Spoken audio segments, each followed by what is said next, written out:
After the deadly shooting in Tucson, Arizona earlier this year, which claimed 6 lives and injured a congresswoman, gun control advocates were convinced they'd have some weight behind their argument for tighter gun laws in the United States.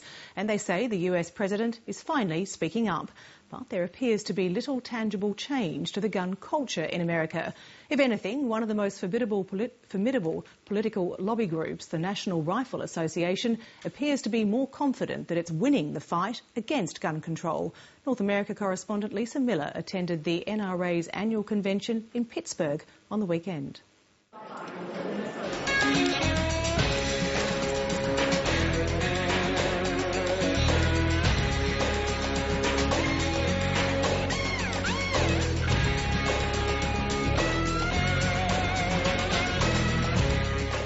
For America's gun enthusiasts, this annual convention is a veritable smorgasbord.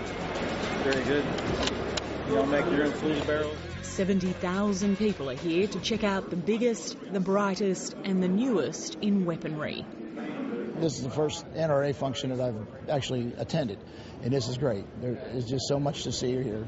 Oh, okay. Yeah. There's no end to the possibilities. Mugs and T-shirts, even bed mounts for handguns. It's sort of a bonding, a camaraderie. The people here are very passionate about guns and the entire industry, so there's a lot of excitement here. There's a heavy dose of camouflage, but the NRA is also putting out the pink, hoping to appeal to another demographic. There are delicate pistols with a bit of bling and even jewellery to match. And the true believers are doing their best to get women on board. Self-protection, okay? We like to encourage people to shoot and to, do the concealed carry. It's very safe, and so that's a big reason. Are you carrying at the moment? No.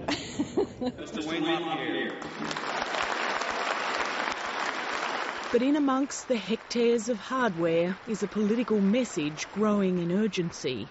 Hello, America. Welcome to the biggest celebration ever of our American values. Wayne LaPierre has been CEO for 20 years. We will never back away from our resolve to defend the rights of all law-abiding gun owners in this country. There is constant talk here of the Second Amendment, which protects the right to keep and bear arms. And this crowd is in constant fear of losing it. I think there's been enough intrusion into our civil rights that it's about time that someone like the NRA stand for what's right. I mean, our forefathers set that down for us for a reason, and I hate to see it be taken away like most of our other rights. I would like to keep our guns. We have a few, and we'd like to keep them. As we see what happens in England and in Australia and other places around the country, you know, we belong to the UN, but we're not governed by the UN. There's a long history to the battle over gun control in America.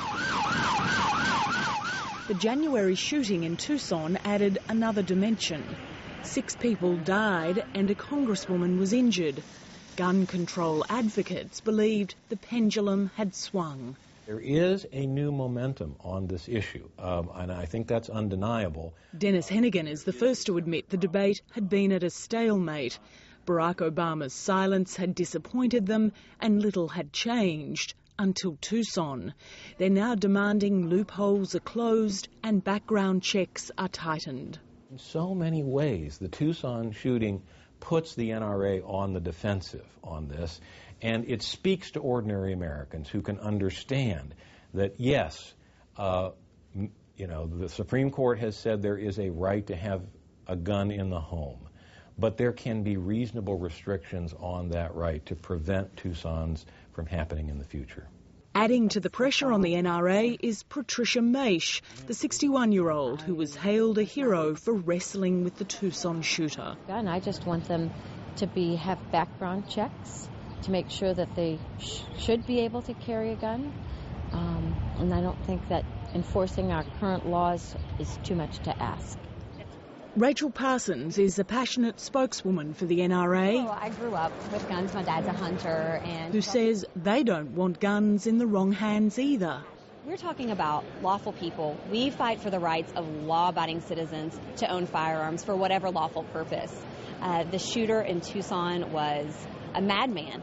What's worrying the NRA is what might happen after the next presidential election. They think if Barack Obama is re-elected, he'll use his last term to push harder for even stricter gun controls. And they've got presidential hopefuls on side. Republican Newt Gingrich warned them Barack Obama is combining anti-gun judges with anti-gun international treaties to attack their rights. And this new stealth strategy, I think, is very, very important that we understand it, we confront it, and we defeat it decisively. And the two key places to defeat it are the presidency and the U.S. Senate.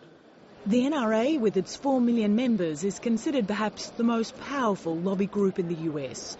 Gun control advocates argue the reality is different, but admit the organisation is an intimidating force. What needs to happen now is the administration needs to move beyond words, beyond meetings, beyond discussions, to propose a course of action. And if that doesn't happen, we will be very disappointed.